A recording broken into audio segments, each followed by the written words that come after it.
Hello everybody, my name is John Donovan. I am an advisory service consultant and my specialty is quote to payment and back office processes.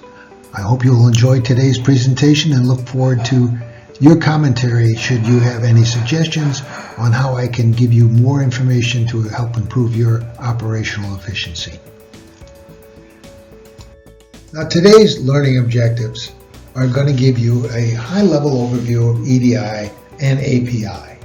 I'll start with the history of EDI, the standards that most everybody in most industries uses, which is X.12, why EDI is not for everybody, and then the EDI pros and cons. And once I've finished EDI, I'll move over to the comparison of EDI versus API, and then API pros and cons, and business integration dilemma that everyone faces when making a decision on which protocol to use, and then some technologies to consider for the future. Now, please keep in mind that the assessment of which solution fits your organizational operations needs best can only be determined by an in-depth analysis of your internal and external business requirements, both current and future. This may include technical capabilities, IT budgets, and most importantly, the willingness of all participants to fully embrace the same protocols and agreeing on which technology will be acceptable to the majority of all parties in your ecosystem.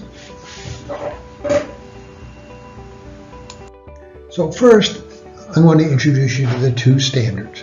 First, EDI stands for Electronic Data Interchange. It's been around since the 1970s, and not much has changed since it was first introduced. There are some obviously different protocols, but EDI is still EDI, and it's established by connecting a secure network on a peer-to-peer basis. And then it standardizes the data from large quantities of physical documents and processes the information into a standardized electronic format which both parties can understand, read, and transmit. In North America today, there are more than 300,000 companies, and many of those are worldwide, and they're all using the X.12 EDI standards in their daily business transactions. Again, EDI was really intended for large corporations like the automobile industry, aircraft industry, where large quantities of data and documents, parts, and so on information needs to be transmitted, and the processes between usually the buyer and the seller is pretty much standardized. The only thing that will change are the part numbers and the prices for the most part, but the coding remains pretty close to being unchanged. API, on the other hand, and that's Application Programming Interface, performs the same functions as EDI, but in a significantly different manner.